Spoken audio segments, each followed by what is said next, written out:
بسم اللہ الرحمن الرحیم۔ شروع کرتا ہوں اللہ کے نام سے جو بڑا مہربان نہایت رحم کرنے والا ہے۔ اعوذ باللہ من الشیطان الرجیم۔ فَإِذَا جَاءَتِ الصَّاخَّةُ يَوْمَ يَفِرُّ الْمَرْءُ مِنْ أَخِيهِ وَأُمِّهِ وَأَبِيهِ وَصَاحِبَتِهِ وَبَنِيهِ لِكُلِّ امْرِئٍ مِّنْهُمْ يَوْمَئِذٍ شَأْنٌ يُغْنِيهِ وُجُوهٌ يَوْمَئِذٍ مُسْفِرَةٌ ضَاحِكَةٌ مُسْتَبْشِرَةٌ وَوُجُوهٌ يَوْمَئِذٍ عَلَيْهَا غَبَرَةٌ ترهقها قترة أولئك هم الكفرة الفجرة۔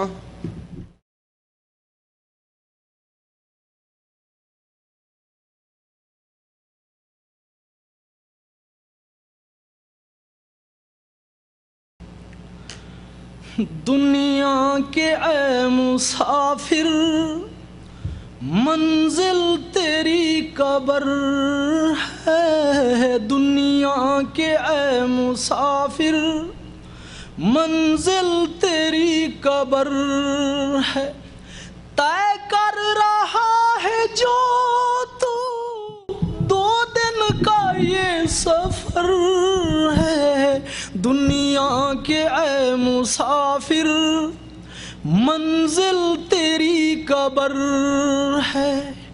جب سے بنی ہے دنیا لاکھوں کروڑوں آئے، جب سے بنی ہے دنیا لاکھوں کروڑوں آئے، باقی رہا نہ اس بات کو نہ بھولو، سب کا یہی حشر ہے، دنیا کے اے مسافر منزل تیری قبر ہے، طے کر رہا ہے جو تو دو دن کا یہ سفر ہے، دنیا کے اے مسافر منزل تیری قبر ہے۔ آنکھوں سے تو نے اپنی کتنے جنازے دیکھے، آنکھوں سے تو نے اپنی کتنے جنازے دیکھے، ہاتھوں سے تو نے اپنے دفنائے کتنے مردے، انجام سے تو اپنے کیوں اتنا بے خبر ہے، دنیا کے اے مسافر منزل تیری قبر ہے، طے کر رہا ہے جو تو دو دن کا یہ سفر ہے، دنیا کے اے مسافر منزل تیری قبر ہے۔ یہ اونچے اونچے محل سب کچھ کام کے نہیں ہیں، یہ اونچے اونچے محل سب کچھ کام کے نہیں ہیں، یہ عالیشان بنگلے کچھ کام کے نہیں ہیں، دو گز زمین کا ٹکڑا چھوٹا سا تیرا گھر ہے، دنیا کے اے مسافر منزل تیری قبر ہے، طے کر رہا ہے جو تو دو دن کا یہ سفر ہے، دنیا کے اے مسافر منزل تیری قبر ہے۔ مخمل پہ سونے والے مٹی میں سو رہے ہیں، مخمل پہ سونے والے مٹی میں سو رہے ہیں، شاہ گدا یہاں پر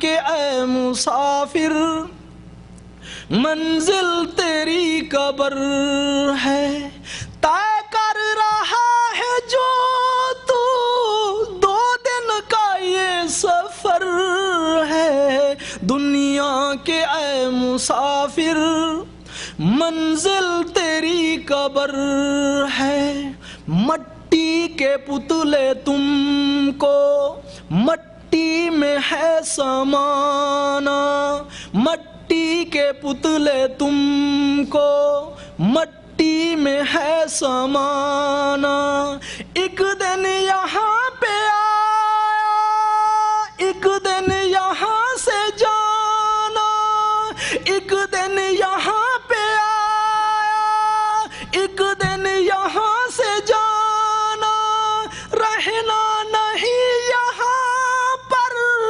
جاری تیرا سفر ہے دنیا کے اے مسافر منزل تیری قبر ہے طے کر رہا ہے جو تو 2 دن کا یہ سفر ہے دنیا کے اے مسافر منزل تیری قبر ہے پردیسی بس تو اپنے مولا سے دل لگا لے پردیسی بس تو اپنے مولا سے دل لگا لے کر لے اللہ کو راضی کچھ نیکیاں کما لے ساما تیرا یہی ہے تو صاحب سفر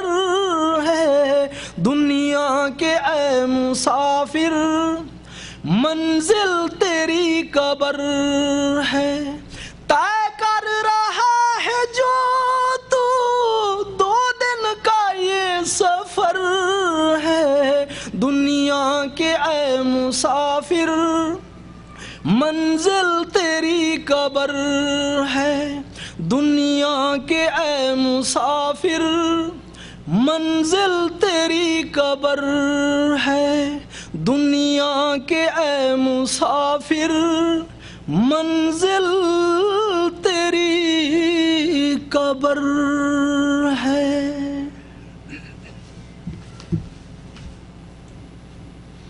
جزاکم اللہ خیر احسن الجزاء حضرات ابھی آپ سماعت فرما رہے ہیں کہ دنیا کے مسافر منزل تیری قبر ہے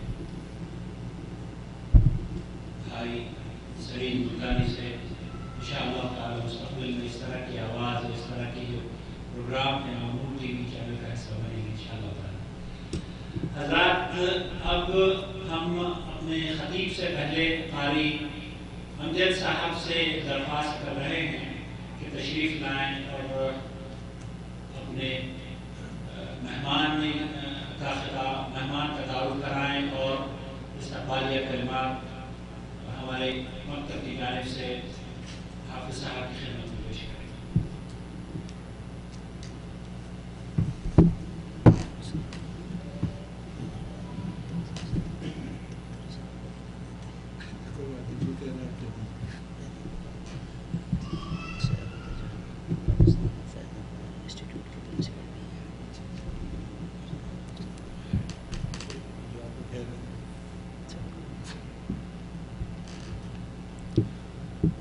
السلام علیکم ورحمۃ اللہ وبرکاتہ.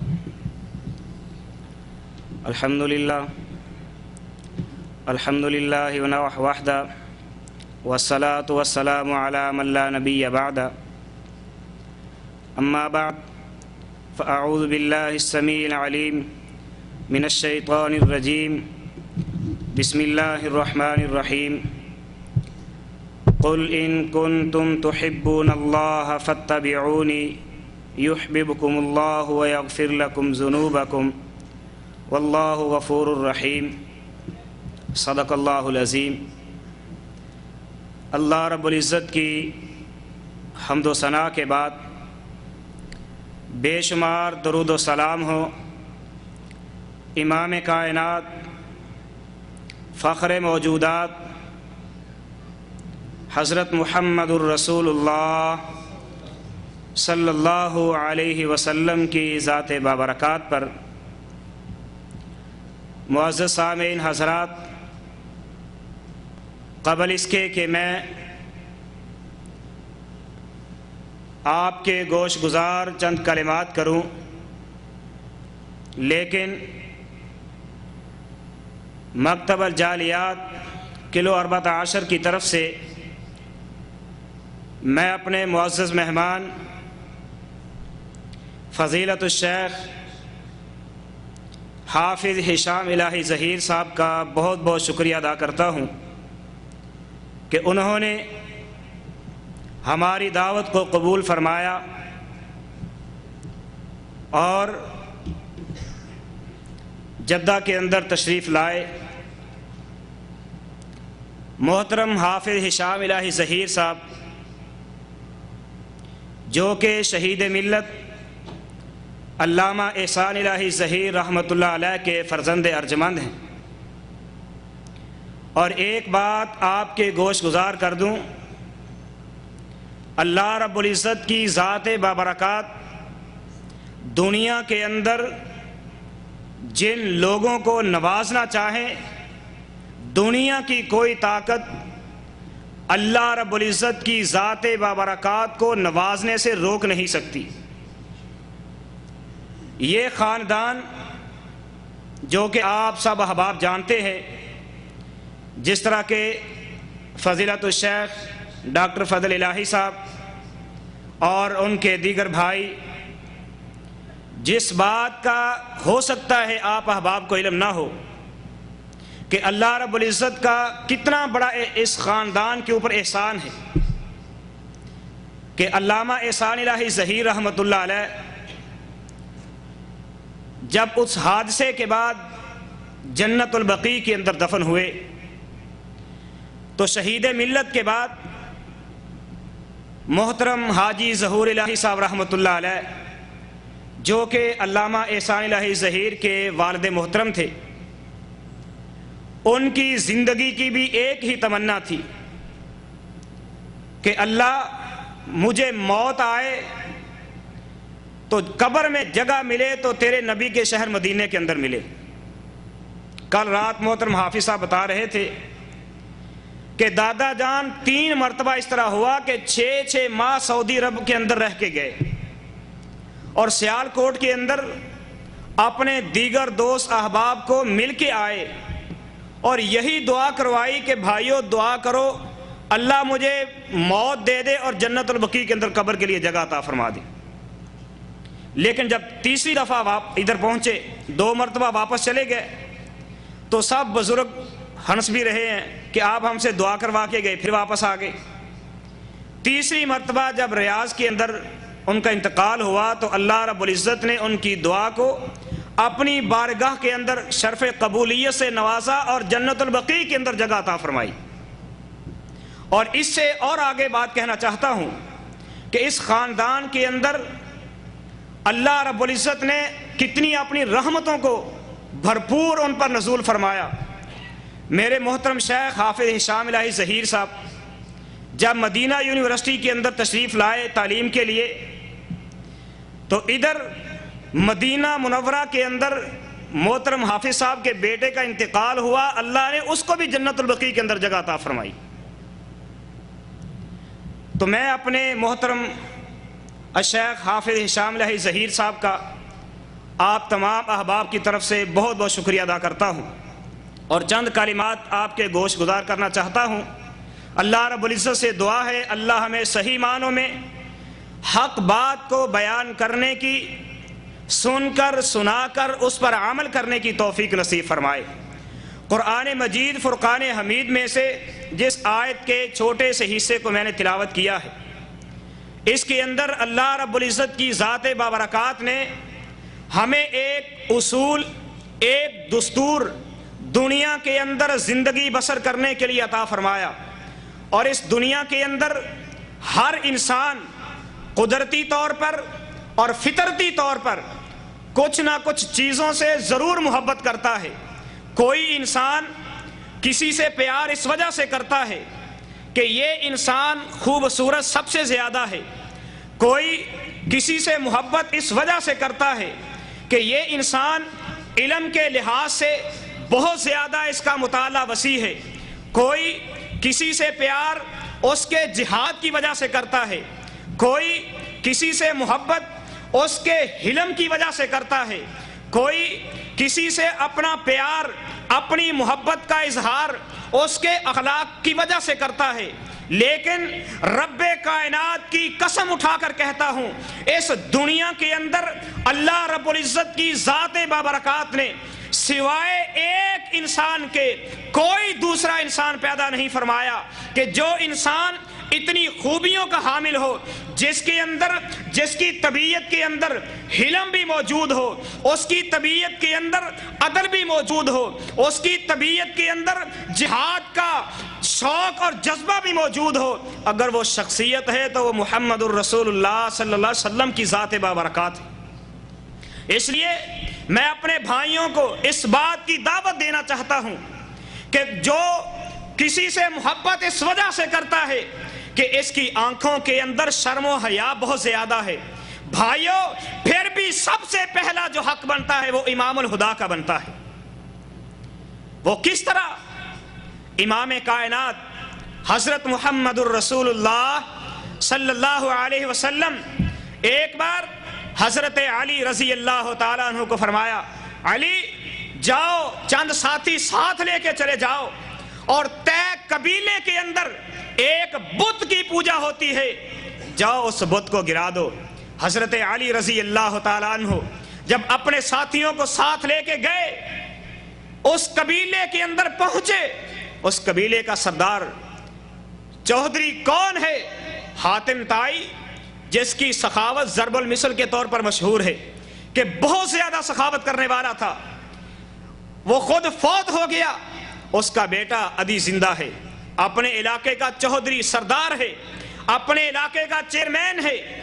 جب اس کو پتا چلا امام کائنات کے فوجی امام الہدا کے جانثار اس قبیلے کے اندر پہنچ چکے، اپنے بیوی بچوں کو ساتھ لے کر، اپنے نوکر غلام کو ساتھ لے کر اس علاقے سے بھاگ جاتا ہے، جنگل کے شام کے جنگلوں کی طرف نکل جاتا ہے، لیکن جاتے ہوئے اپنی بہن کو ساتھ لے جانا یاد نہ رہا، اپنی سگی بہن کو بھول گیا۔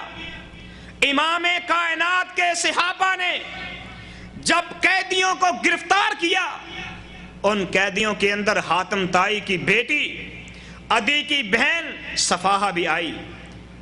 رسول اللہ صلی اللہ علیہ وسلم کے صحابی جب قیدیوں کو ساتھ لے کے آ رہے، مدینہ منورہ کے اندر پہنچے، قیدیوں کے ساتھ جو سلوک کیا جاتا ہے، قیدیوں کے ساتھ جو حشر کیا جاتا ہے، اسی قیدیوں کی فہرست کے اندر اسی حاتم طائی کے بیٹی کے سر سے دوپٹہ کہیں گر گیا۔ جب امام کائنات کے سامنے پیش کیا گیا تو امام کائنات نے اپنی نبوت والی چادر اٹھا کے کافر کی بیٹی کے سر کے اوپر رکھی، اپنی نظروں کو جھکا لیا۔ امام کائنات نے کافر کی بیٹی کے سر کو بھی ڈھانپا، لیکن آج غور کرو، امام کائنات سے محبت کا دعویٰ کرنے والے، رسول اللہ صلی اللہ علیہ وسلم کے ساتھ اپنی محبت کو قائم رکھنے والے، ان کے حالات کیا ہیں؟ ہر روز اخبارات کے اندر، ٹی وی کے اندر ہم اپنی آنکھوں سے دیکھتے ہیں، کبھی کسی طرف سے خبر آ رہی، کبھی کسی طرف سے خبر آ رہی، آج فلاں کی بیٹی کی عزت کو داغدار کر دیا گیا، آج فلاں کی بیوی کی عصمت کو جو ہے دنیا کے اندر رسوا کر دیا گیا، آج فلاں کی بہن کی عزت کو داغدار کر دیا گیا۔ ہم نبی کے ماننے والے، لیکن ہمارے حالات ایک طرف یہ ہے، ایک طرف نبی کے ساتھ محبت کا دعویٰ کرتے ہیں۔ بھائیوں، اگر شرم و حیا کی وجہ سے بھی کسی سے محبت کرنا چاہتے ہو تو سب سے پہلا حق امام الہدا کا بنتا ہے۔ اگر کوئی کسی سے محبت اس وجہ سے کرتا ہے کہ یہ انسان خوبصورت بڑا ہے، تو پھر بھی پہلا حق رسول اللہ صلی اللہ علیہ وسلم کا بنتا ہے۔ کس طرح؟ ایک دن اماں جی عائشہ صدیقہ رضی اللہ تعالی عنہا فرماتی ہے، کچھ لوگ آئے امام کائنات کے بارے میں گفتگو کر رہے، لیکن جو الفاظ ام المومنین کی زبان سے نکلے، ام المومنین حضرت عائشہ صدیقہ رضی اللہ تعالیٰ عنہ فرماتی ہیں لنا شمس وللآفاق شمس وشمسی خیر من شمس السماء فإن الشمس تطلع بعد فجر وشمسی طالع بعد العشاء۔ اماں جی فرماتی ہیں ایک زمین کا سورج ہے، ایک آسمان کا سورج ہے۔ آسمان کا سورج فجر کے بعد طلوع ہوتا ہے اور مغرب کے بعد غروب ہو جاتا ہے، لیکن میرا سورج دنیا اور آسمان کے سورج سے بہتر ہے۔ لنا شمس وللآفاق شمس وشمسی خیر من شمس السماء، میرا سورج آسمان کے سورج سے بھی بہتر ہے۔ فإن الشمس تطلع بعد فجر وشمسی طالع بعد العشاء، دنیا کا سورج جو آسمان کا سورج ہے وہ فجر کے بعد طلوع ہوتا ہے، مغرب کے بعد غروب ہو جاتا ہے، لیکن میرا سورج مغرب کے بعد جس دن سے طلوع ہوا ہے قیامت تک غروب نہیں ہوگا۔ پھر بھی پہلا حق مصطفیٰ کا، اگر کوئی انسان کسی کو اپنا آئیڈیل بناتا ہے کہ میں فلاں کو اپنا آئیڈیل مانتا ہوں، پھر بھی عدل کے لحاظ سے، مساوات کے لحاظ سے پھر بھی حق بنتا ہے تو امام کائنات کا سب سے پہلے بنتا ہے۔ امام کائنات صلی اللہ علیہ وسلم جس مکہ مکرمہ سے بے یار و مددگار نکال دیا گیا، زیادہ عرصہ نہ گزرا، اللہ رب العزت کی ذات نے جب مکہ مکرمہ کو فتح کیا، امام کائنات 10,000 کا لشکر لے کر مدینہ منورہ سے مکہ مکرمہ کے اندر پہنچے۔ آج کوئی زحمت نہیں، کوئی رکاوٹ سامنے نہیں، رسول اللہ صلی اللہ علیہ وسلم نے۔ اور پھر ایک بات اور کہنا چاہتا ہوں، ہمارے اندر خوشی کا موقع آئے، ہماری خوشیاں کس طرح گزرتی ہیں وہ بھی ہمارے سامنے، اگر خوشی کے موقع کو بھی گزارنا ہے تو امام کائنات کی سیرت کو سامنے رکھ کر گزارنا ہے۔ اس سے بڑی خوشی کی اور بات کیا ہو سکتی ہے کہ رسول اللہ صلی اللہ علیہ وسلم جس مکہ مکرمہ سے بے یار و مددگار نکالا گیا، آج 10,000 کا لشکر لے کر مکہ مکرمہ کے اندر پہنچے، کوئی رکاوٹ نہیں، لیکن اتنی خوشی کے باوجود امام کائنات نے کوئی شور اور غل بپا نہیں کیا۔ بیت اللہ کے اندر جا کے اپنی جبین کو اپنے رب کے حضور جھکا دیا، اور رسول اللہ صلی اللہ علیہ وسلم کی ذات بابرکات ایسی عظیم ذات ہے کہ میرے پیغمبر کے ایک صحابی اپنے ہاتھ میں جھنڈا لے کر مکہ کی گلیوں بازاروں کے اندر گھوم رہے، الیوم یوم الملحمہ، کہ مکے والوں آج اللہ نے حکومت ہم کو عطا کی، قوت ہم کو عطا فرمائی، طاقت ہم کو عطا فرمائی، آج ہم آپ سے گن گن کے بدلے لیں گے۔ رسول اللہ صلی اللہ علیہ وسلم کو جب پتہ چلا تو امام کائنات نے اپنے صحابی کو بلایا اور مکے والوں کو مخاطب کر کے فرمایا، مکے والوں مجھے تمہارا ایک ایک دکھ یاد ہے، تم نے میری زنیرہ کے آنکھوں کے اندر لوہے کی سلائیاں گرم لگائی، مجھے وہ بھی تکلیف یاد ہے، تم نے میرے بلال کو گرم ریت پر لٹایا، اس کے سینے پر وزنی پتھر رکھے، مجھ کو وہ تکلیف بھی یاد ہے، میری بیٹی زینب کے پیٹ میں گھونسے مارے، مجھے محمد کو وہ بھی یاد ہے۔ اور بیٹیوں والوں، بیٹیوں کے دکھ کتنے ہوتے ہیں ہر باپ جانتا ہے، لیکن اس وقت بھی امام کائنات صلی اللہ علیہ وسلم نے فرمایا کہ مکے والوں آج میں چاہوں تو ہر قسم کا بدلہ لے سکتا ہوں، لیکن اپنے صحابی کو حکم دیا جاؤ مکے کے گلیوں اور بازاروں کے اندر اعلان کر دو الیوم یوم الملحمہ نہیں، الیوم یوم المرحمہ، کہ آج سارے کے سارے دشمنوں کو معاف کر دیا جائے گا۔ اتنی بات کے باوجود امام کائنات نے ایسا نظام حکومت قائم کیا کہ جس کی نظیر دنیا کے اندر نہیں ملتی۔ اللہ سے دعا ہے اللہ ہمیں صحیح معنوں میں کتاب و سنت پر عمل کی توفیق نصیب فرمائے، اور امام کائنات کے ساتھ سچی اور صادق صحیح قسم کی محبت جو ہے وہ امام کائنات سے کرنے کی توفیق نصیب فرمائے۔ وآخر دعوانا الحمدللہ رب العالمین۔ جزاک اللہ خیر۔ حضرات، شیخ آپ تشریف رکھے، تم لوگ کچھ دیر کے لیے انتظار کرنا ہے. ابھی ہم اپنے خطیب کو انشاءاللہ سنیں گے، لیکن اس سے پہلے ہمیں اصل میں قائم شامل یہ ماجد نے کہ اس محفل میں ایک ہمارے ساتھی یہاں موجود ہیں جو جن کا نام عبداللہ سمو ہے. وہ جو مملکت سعودی عرب میں دعوتی یا تبلیغی کام ہو رہے ہیں، خادم الحرمین حرمین شریفین رضی اللہ کی جانب سے جو مکاتب جالیات پھیلے ہوئی ہیں پوری سعودی عرب میں، ان کے تعاون سے بہت سے لوگ تبدیل ہوئے ہیں. قرآن و سنت کا منہج بہت سے لوگوں نے قبول کیا ہے، اور یہ ناچیز اللہ کے فضل و کرم سے انہی میں سے ایک ہے. تو یہ عبداللہ سمو صاحب جو ہیں، یہ بھی ابھی حال ہی میں انہوں نے صحیح اور جو سلف کا منہج ہے اس کو قبول کیا ہے. اخوان کی یہ خواہش ہے کہ اسٹیج پر ان کو بلایا جائے اور ان سے وہ کس طریقے سے تبدیل ہوئے اپنے بارے میں تھوڑا سا مختصر طور پر بیان کرنا ہے. بھائی عبداللہ سمو اگر ہیں تو تشریف لیں.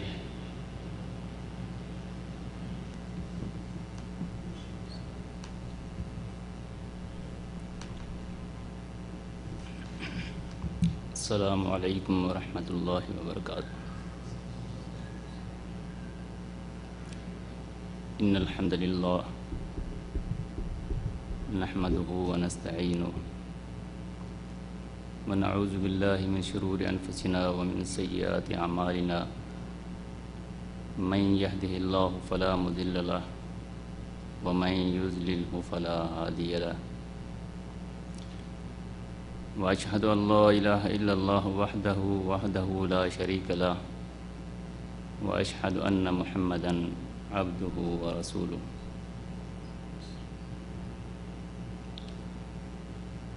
عزیزان گرامی،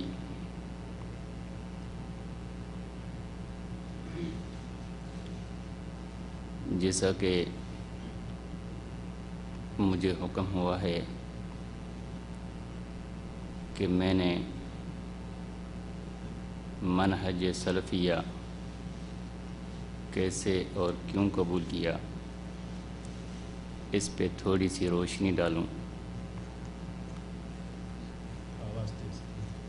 مختصر وقت کے اندر آپ کے گوش گزار کر دوں گا، لیکن سب سے پہلے میں اس اللہ رب العزت کا شکر گزار ہوں جنہوں نے مجھ پہ یہ احسان عظیم مرحمت فرمایا. میرا تعلق سندھ کے ضلع ٹھٹہ سے ہے. میرا نام عبداللہ ہے اور میں نے دیوبندی مسلک سے متعلق مدارس میں تعلیم حاصل کی اور فارغ التحصیل کی سند میں نے حاصل کی جامعہ حمادیہ کراچی سے. پھر دیوبندی حنفی حضرات کے مدارس میں 8 سال میں نے تدریس کا کام بھی کیا، اور پہلے میں دوسرے فنون کی کتابیں پڑھاتا رہا جس میں نحو، صرف، علم منطق، فقہ، اصول فقہ، ادب، معانی، عروض وغیرہ ہوں. لیکن حدیث کی کوئی اور 6 سال کے بعد پہلی مرتبہ مجھے حدیث کی کتاب دی گئی. اللہ تبارک و تعالیٰ کا احسان یہ تھا کہ جو حدیث کی کتاب مجھے دی گئی وہ سنن ابی داؤد تھی. اور آپ کو معلوم ہے اور پہلے 6 سال جو میں نے فقہ کی کتابیں پڑھائی تھی تو فقہ کا تعلق بھی مسائل سے ہے، لہٰذا فقہ کے اندر تو ہم ڈاکٹر تھے، لیکن حدیث کے لحاظ سے بالکل کورے تھے۔ کیوں کہ دورہ حدیث جو ہوتا ہے وہ محض تبرکن ہوتا ہے، اور جب مجھے سنن ابی داؤد دی گئی، جب میں نے پڑھانا شروع کیا حدیث کو، تو انتہائی گہرائی سے میں نے حدیث کو مطالعہ کیا، کیونکہ طلباء حضرات کو سمجھانا تب پڑتا ہے جب استاد کو بات سمجھ میں آئے۔ پہلے جب بات استاد ہی کوئی سمجھ میں نہیں آتی تو وہ طلباء کو کیا سمجھائے گا؟ اب صبح کے ٹائم میں میرے پاس فقہ کی کتابیں ہوتی تھی، شام کے ٹائم میں میرے پاس حدیث کی کتاب تھی۔ اب معاملہ بگڑا یہیں سے کہ صبح کے ٹائم میں فقہ کی ہدایہ وہ پڑھاتا تھا، اس کے اندر مسئلہ میں نے طلباء کو سمجھایا کہ مثلاً وتر کی 1 رکعت ہمارے دین کا حصہ نہیں ہے۔ شام کو میں نے حدیث کے طلباء کو پڑھایا کہ رسول اللہ صلی اللہ علیہ وسلم کا فرمان مبارک ہے کہ اگر کوئی وتر 1 رکعت پڑھنا چاہتا ہے فَلْيَفْعَلْ، تو پڑھ سکتا ہے۔ جو میرے ساتھ مولوی حضرات پڑھاتے تھے، احباب تھے، میں ان کے پاس گیا، میں نے کہا آپس کی بات ہے، یہ مسئلہ مجھے سمجھ میں نہیں آ رہا کہ فقہ کے اندر ایک مسئلہ ہو، حدیث کے اندر اس کی مخالفت ہو، طلباء کو ہم کیا سمجھائیں کہ آپ عمل حدیث پہ کریں یا فقہ کے اوپر؟ تو انہوں نے مجھے جو جواب دیا وہ انتہائی نازیبا جواب تھا۔ انہوں نے کہا کہ مولانا صاحب، آپ سے پہلے بڑے علماء گزرے ہیں،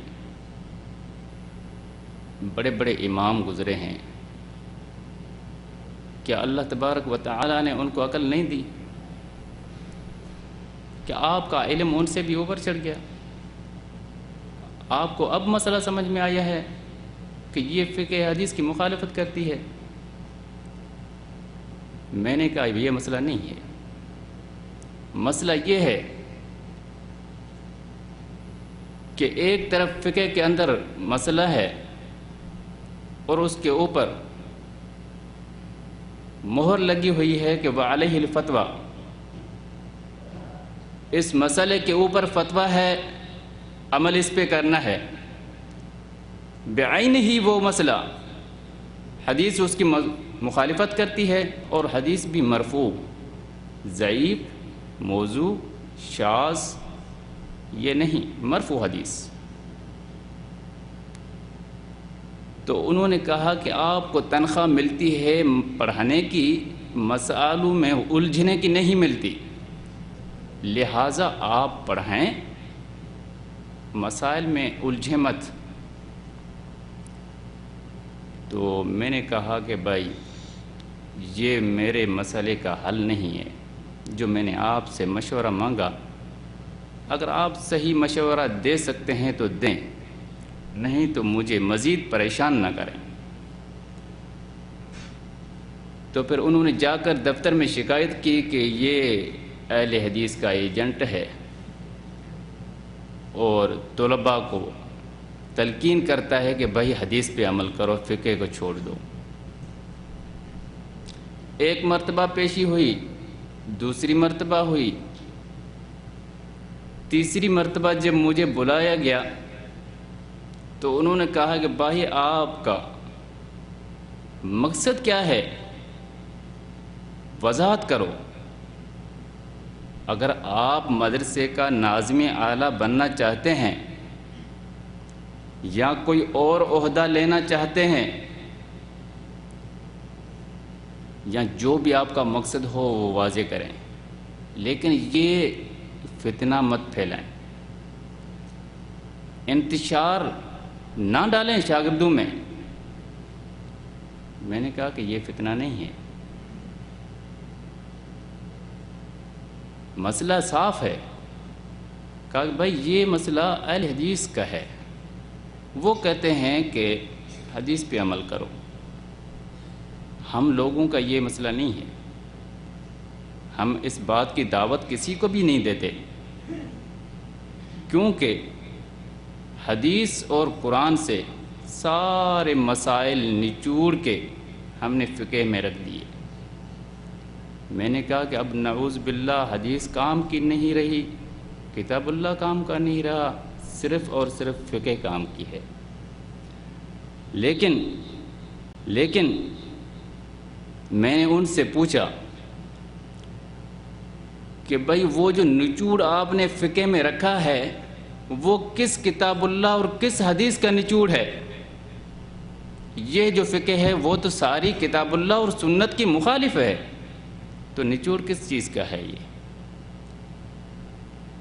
تو انہوں نے کہا کہ بس آج کے بعد آپ ہمارے کام کے نہیں رہے، برائے مہربانی آپ ہمارے ادارے سے فارغ ہیں، آپ چلے جائیں۔ اور میرا کسی اہل حدیث سے ملاقات نہیں تھی،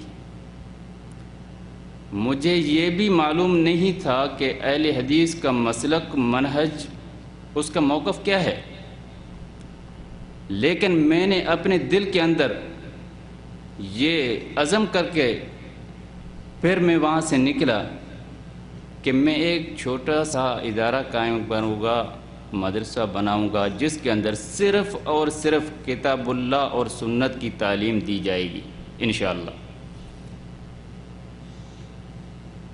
اور میرے ادارے کے اندر نہ فقہ ہوگی، نہ اصول فقہ ہوگی، نہ ہی یہ دوسری جو بھی چیزیں ہیں جن کے اندر انسانی زندگی ضائع ہوتی ہے۔ تو یہ عزم کر کے میں وہاں سے نکلا، مالی حالات کی کمی کے باعث میں یہ پروگرام مکمل نہیں کر سکا۔ تو ایک ساتھی مجھے ملا، اس نے کہا کہ مولانا صاحب آپ تھوڑی سی میری مدد کیجئے۔ میں نے کہا فرمائیں۔ کہا کہ مجھے اہل حدیث تنگ کر رہے ہیں، روزانہ آتے ہیں، مجھے تبلیغ کرتے ہیں، کہتے ہیں کہ بھائی یہ حدیث فلاں جو ہے فلاں فقہ کی مخالفت کرتی ہے، فلاں کتاب فقہ کا ہے اس کی مخالفت کرتی ہے، آپ میرے ساتھ چل کے ان کو جواب دیں۔ میرے ذہن میں وہ بات آ گئی تو مجھے بھی ایک تانا اہل حدیث کا دیا گیا تھا، اب موقع ہے ان سے مل کے دیکھوں، پتہ چل جائے گا کہ ان کا منہج کیا ہے۔ پھر ہمارے ٹھٹا کا ایک چھوٹا سا شہر ہے، سجاول نام ہے اس کا، وہاں یہ شروعاتی کام چل رہا تھا اہل حدیث کا، تو ان حضرات سے میری ملاقات ہوئی، تو انہوں نے مجھے کچھ کتابیں دی۔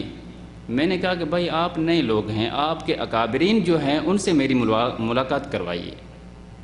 تو انہوں نے پھر فضیلت الشیخ عبداللہ ناصر رحمانی حفظہ اللہ اور محترم ڈاکٹر عبدالحفیظ سمو صاحب ناظم اعلیٰ جمعیت اہل حدیث سندھ، ان 2-3 اشخاص سے میری ملاقات کروائی۔ ان سے جب معلوم ہوا کہ یہ تو وہی منہج ہے جو میں وہاں سے لے کر نکلا تھا،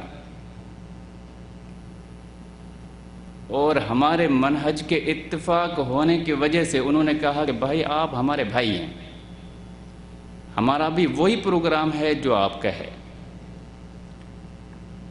پھر میرے دل بھی مطمئن ہوا اور اللہ کے دربار میں سر بسجود ہوا کہ اللہ کا احسان ہے کہ اس میدان میں میں اکیلا نہیں ہوں، ایک پوری منظم جماعت ہے، اور اللہ تبارک و تعالیٰ کا شکر گزار ہوں۔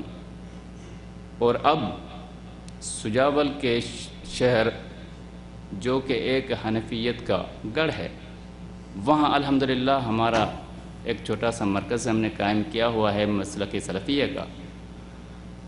پہلے 3 بندے تھے، اب الحمدللہ ان 3 بندوں کی کوشش کاوش اور محنت سے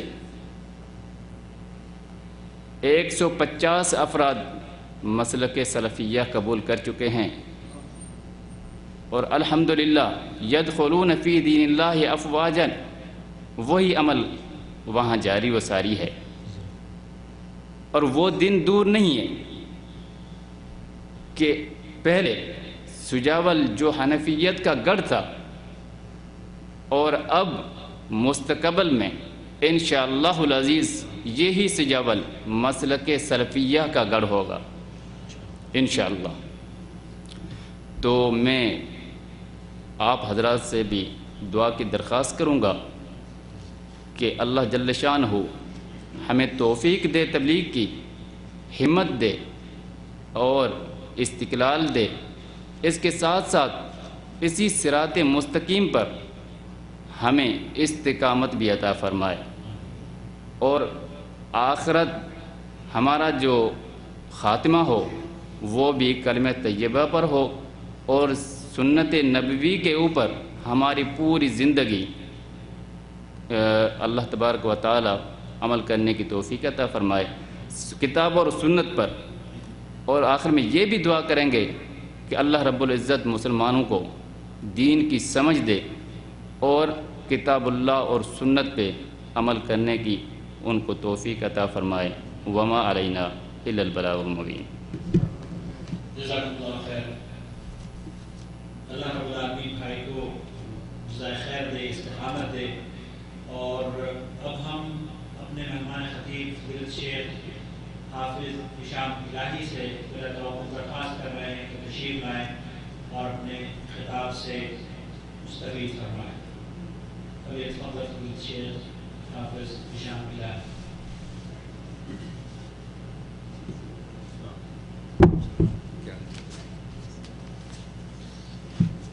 السلام علیکم ورحمۃ اللہ وبرکاتہ۔ نحمدہ ونصلی علی رسولہ الکریم، اما بعد، اعوذ باللہ من الشیطان الرجیم۔ وَإِلَٰهُكُمْ إِلَٰهٌ وَاحِدٌ لَا إِلَٰهَ إِلَّا هُوَ الرَّحْمَٰنُ الرَّحِيمُ۔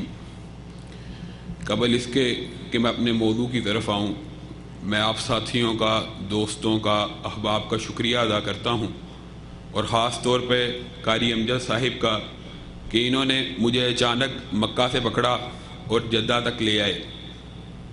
اصل پروگرام تو قاری صہیب صاحب کا تھا، لیکن انہوں نے اصرار کیا کہ وہاں پہ دوست ہیں، جالیات میں بہت محترم ساتھی ہیں، آپ ہر صورت جائیں۔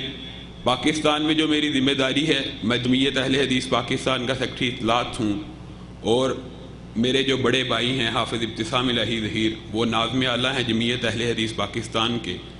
دعوت و تبلیغ میں عموماً وہی جاتے ہیں، میری ذمہ داریاں کچھ اور قسم کی ہیں۔ بہرحال آپ لوگوں کے سامنے میں نے ابھی جو آیت مبارکہ تلاوت کی ہے اس کا مفہوم رکھنے کی کوشش کروں گا۔ وَإِلَٰهُكُمْ إِلَٰهٌ وَاحِدٌ لَا إِلَٰهَ إِلَّا هُوَ الرَّحْمَٰنُ الرَّحِيمُ، کہ تم سب کا معبود ایک اللہ ہے جو رحمان اور رحیم ہے۔ یہ کیسا نعرہ ہے، یہ کیسا منشور ہے، اور یہ کیسا مشن ہے کہ جس کو آقا علیہ السلام نے جب مکہ میں پیش کیا، قریش مکہ کے سامنے رکھا، تو بھائی بھائی کا دشمن ہو گیا، باپ بیٹے کا دشمن ہو گیا، یہاں تک کہ آپ کے اوپر طرح طرح کے مظالم ڈھائے جانے لگے۔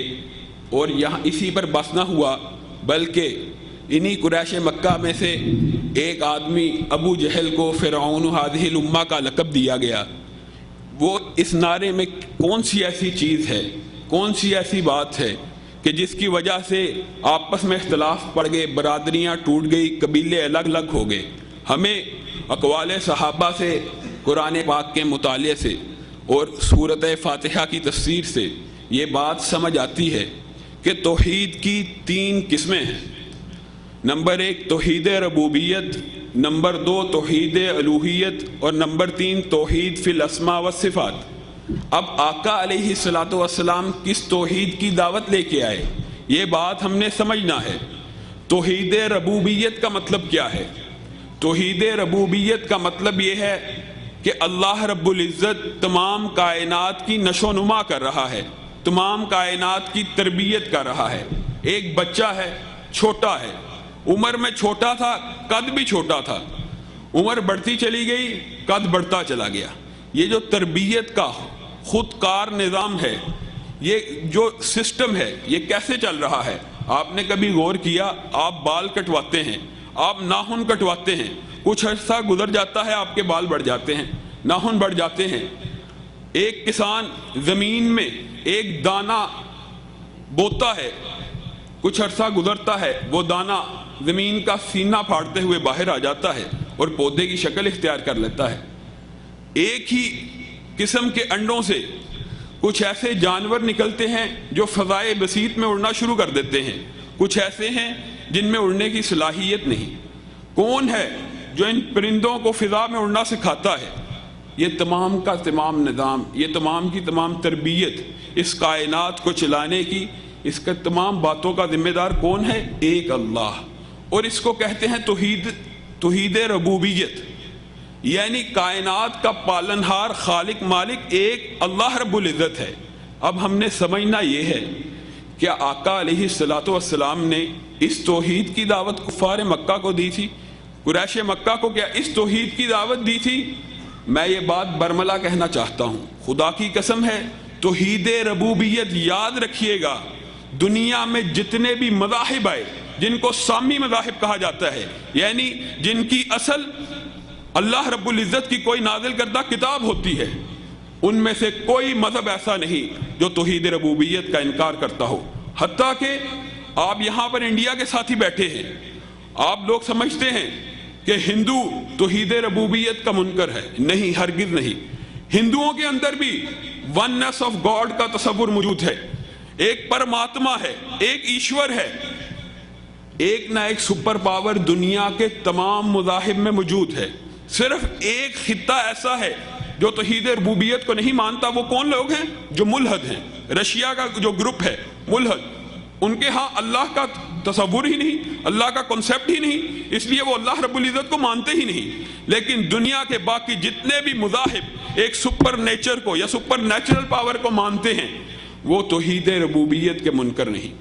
اور کفار مکہ بھی توحید ربوبیت کے منکر نہیں تھے.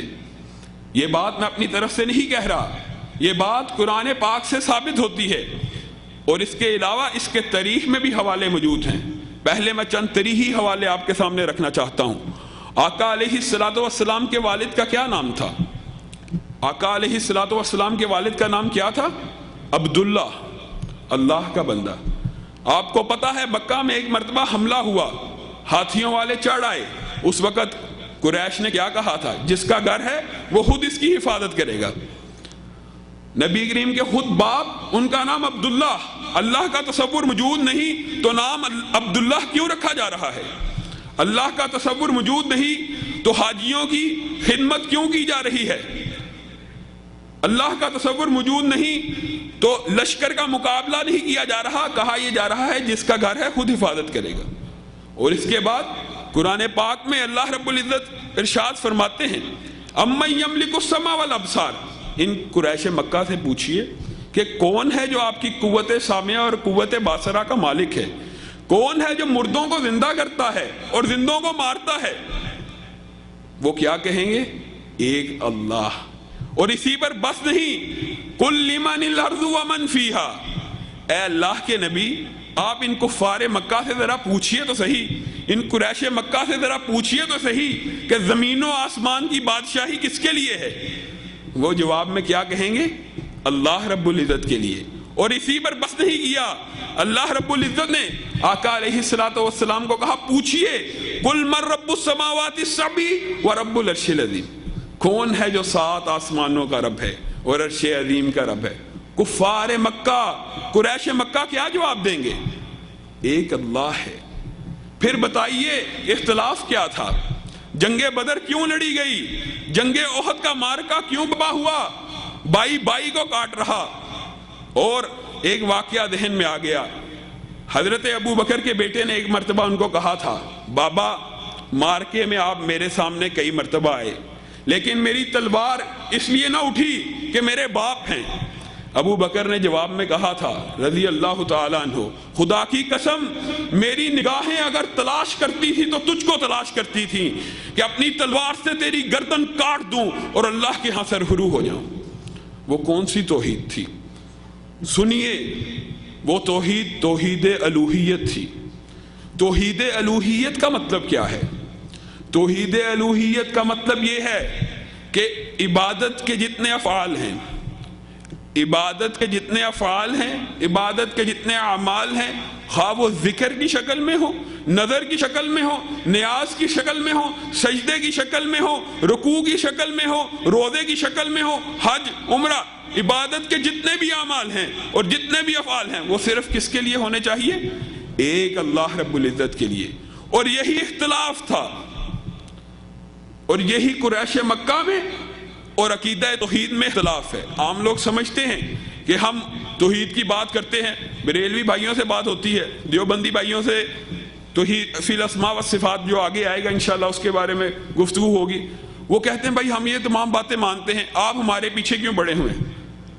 اصل بات یہ ہے کہ جب ہم ان کو کہتے ہیں وَإِلَٰهُكُمْ إِلَٰهٌ وَاحِدٌ کہ بس معبود اب کوئی دو نہیں، اب جگہ جگہ نہیں، اب کوئی پیر نہیں، اب کوئی فقیر نہیں، اب کوئی آستانہ نہیں، اب کون ہے؟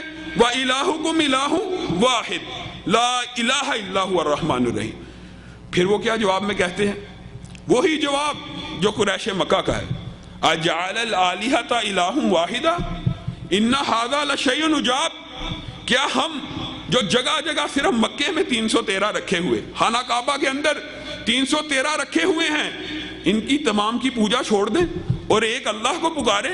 اور بھائی ہم اللہ کو مانتے ہیں، ہمارے سے اختلاف کیوں کرتے ہو؟ کیا ہم ان تمام کی پوجا چھوڑ دیں؟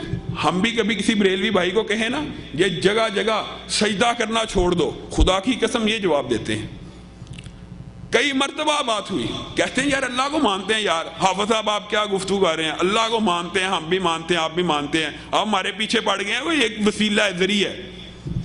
یہی جواب قرآن پاک میں مذکور ہے۔ نبی کریم صلی اللہ علیہ وسلم نے پوچھا کہ تم ان کی پوجا کرتے ہو؟ انہوں نے جواب میں کیا کہا؟ ما نعبدہم، کفار مکہ کہہ رہے ہیں، قریش مکہ کہہ رہے ہیں، ما نعبدہم الا لیقربونا الی اللہ زلفیٰ، ہم ان کی عبادت نہیں کرتے۔ اے محمد صلی اللہ علیہ وآلہ وسلم آپ کو کوئی غلط فہمی ہو رہی ہے، واللہ ہم ان کی عبادت نہیں کرتے، ہم تو ان کے ذریعے اللہ کا قرب تلاش کرتے ہیں۔ تم بھی اللہ کی طرف لے کے جا رہے ہو، ہم بھی اللہ کی طرف جا رہے ہیں، ان کا ذریعہ تلاش کر رہے ہیں۔ ما نعبدہم الا لیقربونا الی اللہ زلفیٰ، اللہ کی طرف رستہ تلاش کر رہے ہیں۔ افسوس بے شمار سوہن ہائے گفتنی، خوف فساد خلق سے نہ گفتہ رہ گئی۔ آج پاکستان میں آپ یہ بات نہیں کر سکتے، کسی جگہ پر کھڑے ہو کے آپ یہ بات، انڈیا میں مجھے انڈیا کے حالات کا پتہ نہیں، گمان کرتا ہوں کہ وہاں پر بھی آپ یہ بات نہیں کر سکتے۔ آج ہم جب ان کو کہتے ہیں کہ یہ سجدے کیوں کرتے ہو، وہ کہتے ہیں چلیں سجدہ شرک ہے، چند علماء ایسے پیدا ہو گئی ہیں ان میں جو کہتے ہیں سجدہ شرک ہے، لیکن دعا، کیا دعا عبادت نہیں؟ عبادت کے جتنے بھی افعال ہیں وہ اس ایک آیت کے اندر آ جاتے ہیں، وَإِلَٰهُكُمْ إِلَٰهٌ وَاحِدٌ۔ اب عبادت ایک اللہ کے سوا ہوگی ہی نہیں، عبادت کا جو بھی فعل ہوگا، نظر ہو، نیاز ہو، وہ صرف کس کے لیے ہوگا؟ ایک اللہ کے لیے۔ ہم اپنے بھائیوں کو کہتے ہیں وہ کیا کہتے ہیں؟ سیم وہی الفاظ، اور یار انادہ وسیلہ، انادہ ذریعہ، انادہ طریقہ اختیار کریں. ہم ان کی پوجا نہیں کرتے، یہ اللہ کے نیک لوگ ہیں اور ان کے ذریعے سے ہم اللہ رب العزت کی طرف جانا چاہتے ہیں. کیا یہ وہی جواب نہیں؟ اور کیا کفار مکہ مٹی کو پوجتے تھے؟ خدا کی قسم وہ بھی کئی شخصیات کی تماثیل تھیں، وہ ان کے نیک لوگ گزرے تھے جن کی تمثیلیں انہوں نے بنائی ہوئی تھیں. لات، منات، عزا، حبل، آپ کبھی مطالعہ کیجئے، یہ ان کے نیک لوگ تھے جن کی انہوں نے تمثیلیں بنائی ہوئی تھیں، اور وہ اس مٹی کی پوجا کبھی آج تک کسی نے نہیں کی. میرا خیال ہے، مجھے پتا نہیں، کہ ہندو بھی فقط مجرد پتھر اور مٹی کی پوجا نہیں کرتا، اس کے پیچھے بھی ایک تصور ہوتا ہے، اس کے پیچھے بھی ایک ہسٹری ہوتی ہے، اس کے پیچھے بھی ایک تاریخ ہوتی ہے کہ یہ فلاں کا بت ہے جس کی یہ کرامات ہیں، ہم اس کے ذریعے سے ایک اللہ کی طرف جا رہے ہیں. اور یہی ہمارے بھائی کہتے ہیں. اور میں کہتا ہوں ہمارے بھائی شرک میں اس سے بھی آگے چلے گئے. کفار مکہ نے کیا کہا؟ فَإِذَا رَكِبُوا فِي الْفُلْكِ دَعَوُا اللَّهَ مُخْلِصِينَ لَهُ الدِّينَ.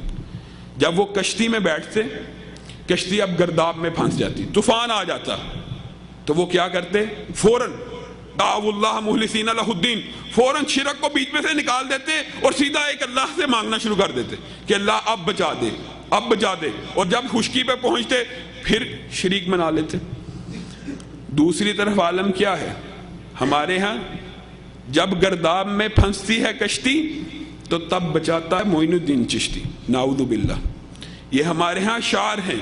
کفار مکہ کہہ رہے ہیں کہ جب گرداب میں کشتی پھنس جاتی ہے، اللہ رب العزت کہہ رہا ہے کہ کفار مکہ کا عقیدہ یہ ہے کہ جب ان کی کشتی گرداب میں پھنس جاتی ہے وہ اللہ کو پکار لیتے ہیں. لیکن ہمارے بھائی گرداب میں پھنستی ہے کشتی تو پکارتے ہیں پھر معین الدین چشتی. اور شرک جتنا چھوٹے سے چھوٹا ہو، اس کا وزن، اس کا پلڑا ہمیشہ شرک میں ڈرے گا. اگر کوئی یہ بات سمجھتا ہے، اگر ہمارے بھائی سمجھتے ہیں کہ قبر پہ سجدہ نہ کیا تو شرک سے نجات مل گئی، خدا کی قسم ایک حدیث آپ کے سامنے رکھتا ہوں. نبی کریم صلی اللہ علیہ وسلم نے فرمایا شرک سے بچ جاؤ، شرک اتنا بڑا گناہ ہے کہ آؤ میں تمہیں ایک واقعہ سناتا ہوں. نبی کریم نے اپنے صحابہ کو ایک واقعہ سنایا کہ پرانے زمانے میں ایک درگاہ ہوا کرتی تھی، ایک دربار ہوا کرتا تھا. اس کے اوپر ایک متولی بیٹھا ہوتا تھا.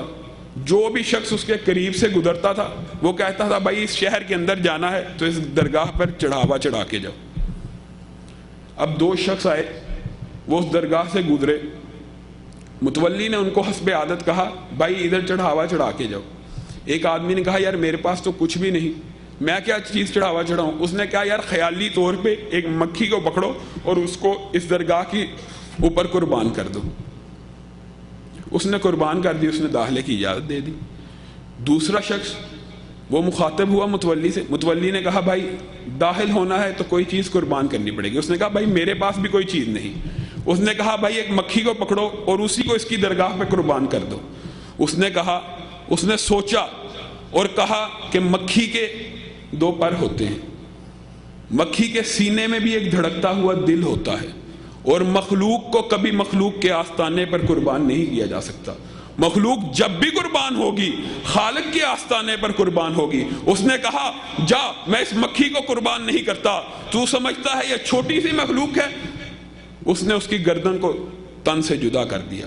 آقا علیہ الصلوۃ والسلام نے کہا پہلا شخص جو خوشی خوشی شہر میں داخل ہوا وہ سیدھا جہنم میں چلا گیا، اور جس کی گردن کٹ گئی وہ جنت میں داخل ہو گیا.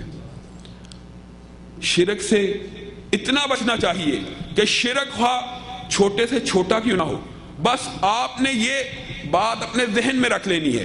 شرک کہاں سے شروع ہوتا ہے؟ عبادت کے افعال سے. عبادت کا کوئی بھی فعل، کوئی آپ کو کہے بھائی صدقہ دے دو، کس کے نام کا؟ اگر اللہ رب العزت کے نام کا ہے دوں گا. اگر تو کہے گا 11ویں والے کے نام کا دے دے، فلانے کے نام کا دے دے، ہرگز نہیں دوں گا. چند روپے ہیں، 1 روپیہ بھی غیر اللہ کے نام پر نہیں دیا جا سکتا.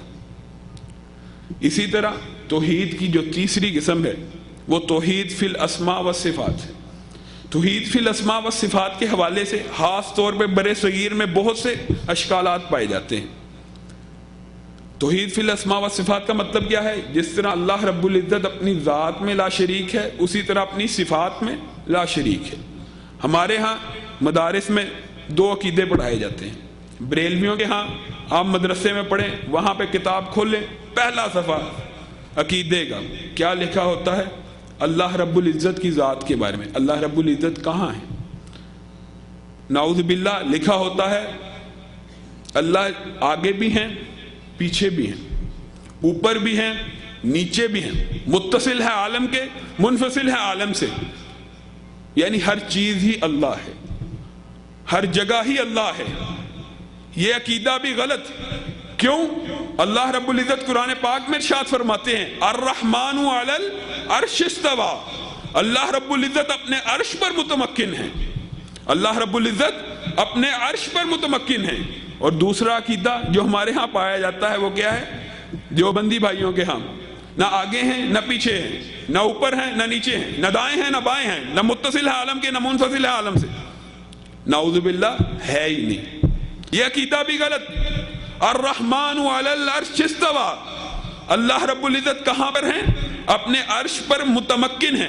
اور پھر وَكَلَّمَ اللَّهُ مُوسَى تَكْلِيمًا، اگر اللہ رب العزت موجود ہی نہیں تو کلام کس کا ہے؟ یہ قرآن پاک، یہ کتاب کس کی ہے؟ یہ الفاظ کس کے ہیں؟ اور پھر اللہ کہتا ہے اللہ نے یقیناً موسیٰ سے کلام کیا۔ اور قرآن پاک میں 17 مقامات ہیں جہاں پر اللہ رب العزت نے اپنی ذات کی نشاندہی کرتے ہوئے کیا کہا؟ الوف کا ذکر کیا، آسمان کا ذکر کیا۔ الرحمن علی العرش استوى قد نرى تقلب وجهك في السماء، نبی کریم کہاں پہ دیکھا کرتے تھے؟ جب قبلے کو تبدیل کرانا تھا آسمان کی طرف۔ اور پھر جب اللہ نعوذ باللہ ہر جگہ ہی اللہ ہے تو آقا علیہ الصلوۃ والسلام کو معراج پہ بلانے کی ضرورت کیا تھی؟ 7ویں آسمان کے اوپر بلانے کی ضرورت کیا تھی؟ سدرۃ المنتہا پر لے جانے کی ضرورت کیا تھی؟ یہ کیا ڈھنڈورا پیٹا ہوا ہے لوگوں نے، ایک طرف وحدت الوجود، دوسری طرف وجود کے ہی منکر، دونوں عقیدے غلط۔ عقیدہ صحیح اور سچا یہ ہے کہ لیس کمثلہ شیء، اس جیسی کوئی چیز نہیں، وَهُوَ السَّمِيعُ الْبَصِيرُ، لیکن وہ سماعت بھی رکھتا ہے اور بصارت بھی رکھتا ہے۔ ہم جب یہ بات کہتے ہیں دیکھو جی عام لوگوں کی طرح اللہ کو سماعت اور بصارت، تو ہماری قوت سامعہ اور قوت باصرہ کا اللہ رب العزت کی قوت سامعہ اور باصرہ سے کیا مقابلہ؟ ہماری آواز اس حال سے باہر نہیں جا رہی، ہماری آواز ہم اس حال سے باہر جو گاڑیاں گزر رہی ہیں ان کے ہارن نہیں سن سکتے۔ اور اللہ رب العزت کی سماعت کا عالم کیا ہے؟ قد سمع اللہ قول التی تجادلک فی زوجہا وتشتکی الی اللہ، کہ جس عورت کی آواز حضرت عائشہ کے کان میں نہیں پڑ رہی تھی اللہ رب العزت نے 7 آسمانوں سے اوپر سن لی، اور نہ صرف سنی بلکہ جواب بھی دیا۔ اللہ کی بصارت کا عالم ہماری بصارت کے ساتھ ہے، ہم اس دیوار کے پار نہیں دیکھ سکتے، اور اللہ رب العزت پتال کی گہرائیوں میں، بلکہ یوں کہنا چاہیے کالے پتھر کے اوپر چلنے والی کالی چونٹی کو اللہ رب العزت پاتال کی گہرائیوں میں بھی دیکھ سکتا ہے۔ اللہ رب العزت کی سماعت کی بات کرتے ہو، اندھیرا سمندر ہے، مچھلی ہے، اندھیرا پیٹ ہے، ایک لاغر اور ضعیف آدمی کی ندا ہے لا الہ الا انت سبحانک انی کنت من الظالمین۔ کہاں سے سنا؟ اللہ رب العزت اپنے تصرف، اپنے اختیارات کے ساتھ نحن اقرب الیہ من حبل الورید ہے کہ ہم انسان کی شہرگ حیات سے بھی زیادہ قریب ہیں اپنی قوت و اختیار کے مطابق۔ اللہ تو وہ ہیں جو یوسف کو جب کنویں سے گرانے کی باری آئی تو زمین پر جانے نہ دیا، اور جبریل کو حکم دیا زمین پر لگنے سے پہلے اپنے پر اس کے نیچے کر دینا، اور 7 آسمانوں سے جبریل بھاگتے ہوئے آئے اور کنویں کی تہ میں یوسف نہ پہنچ سکے۔ تو یہ عقیدہ بالکل غلط، اور دیوبندی بھائیوں کا عقیدہ تو ویسے ہی ہے ہی نعوذ باللہ۔ اسی عقیدے کو امام احمد بن حنبل نے بھی بیان کیا، اور صحیح احادیث سے اس بات کا ثبوت ملتا ہے کہ جب تمام جنتی جنت میں چلے جائیں گے، تمام جہنمی جہنم میں چلے جائیں گے، اللہ رب العزت ایک دن جنتیوں سے مخاطب ہو کر کہے گا اے میرے جنتیوں کس حال میں ہو؟ جنتی کہیں گے اللہ رب العزت مالا عین رات، ایسی ایسی نعمتیں ملی جو کسی آنکھ نے نہ دیکھی تھی، ایسی ایسی نعمتیں ملی ولا اذن سمعت جو کسی کان نے نہ سنی تھی، ایسی ایسی نعمتیں ملی ولا خطر علی قلب بشر جو کسی کے دل میں گمان بھی نہ تھا، ایسے ایسے محلات ملے کہ لبنۃ من ذہب و لبنۃ من فضہ، ایک اینٹ چاندی کی ہے اور ایک اینٹ سونے کی ہے، وَمِلَاتُهَا مِسْكُ الْأَصْفَرِ اور درمیان میں جو سیمٹ لگایا گیا ہے وہ زعفران کا ہے۔ اللہ تو پوچھتا ہے کہ سال میں تیری نعمتوں کا شکریہ ہے۔ اللہ رب العزت اس وقت کہیں گے وَرِضْوَانٌ مِّنَ اللَّهِ أَكْبَرُ، آج کے بعد اللہ تمہیں اس جنت سے بھی بڑی نعمت دیتا ہے۔ جنتی پوچھیں گے وہ کیا؟ اللہ کہے گا میری رضامندی، جس طرح میں نے آدم کو جنت سے نکالا تھا آج کے بعد کسی بھی بنی آدم کو جنت سے نہیں نکالوں گا۔ جنتی سجدے میں چلے جائیں گے، ایک عرصہ گزر جائے گا، اللہ پوچھے گا جنتیوں کس حال میں ہو؟ جنتی کہیں گے اللہ ہر چیز تو مل گئی، محلات مل گئی، محلات مل گئے، حوریں مل گئیں، اب پوچھتا ہے کس حال میں، حتیٰ کہ تیری رضامندی مل گئی۔ حدیث میں آتا ہے، صحیح حدیث میں، اس وقت اللہ رب العزت اپنے چہرے سے حجاب کو اٹھائیں گے، اپنے چہرے سے نقاب کو اٹھائیں گے، اور اس دن جنتی اپنے رب کا اس طرح دیدار کریں گے جس طرح ہم 14ویں کے چاند کا دیدار کرتے ہیں۔ اور قرآن پاک میں اسی بات کو بیان کیا گیا، وجوہ یومئذ ناظرہ الی ربہا ناظرہ، چمکدار چہرے اس دن اپنے رب کا دیدار کر رہے ہوں گے۔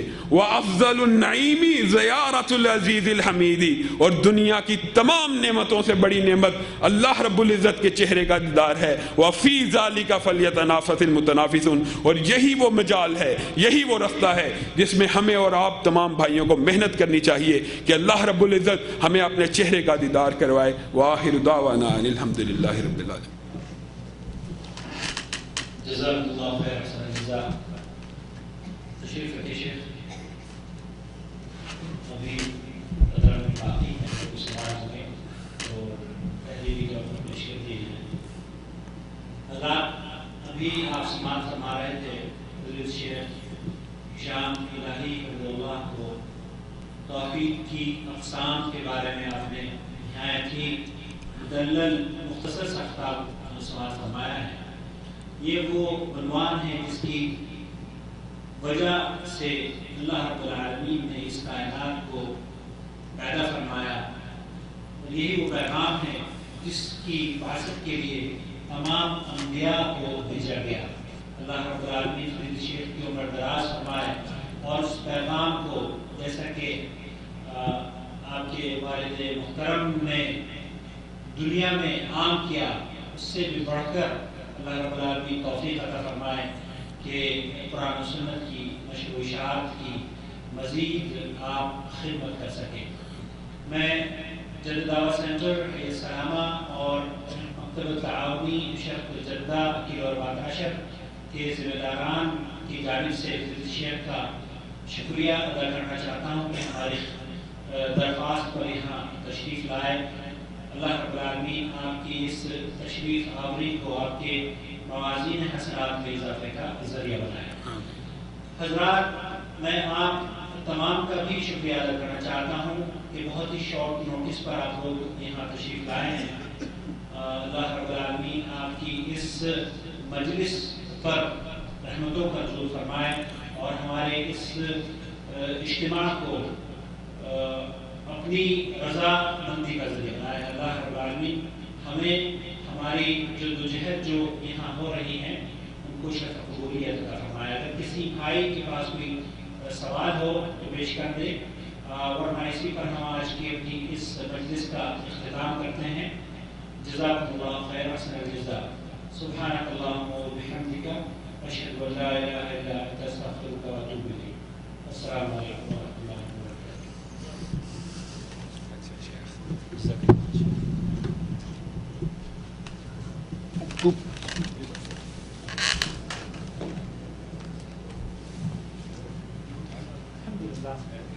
اللہ کا کرم ہے۔ یہ سیریز لے لیجیے آپ، کسان بھائی کی میل آئی تھی میرے پاس، ہم نے اس پروجیکٹ کو شروع کیا تو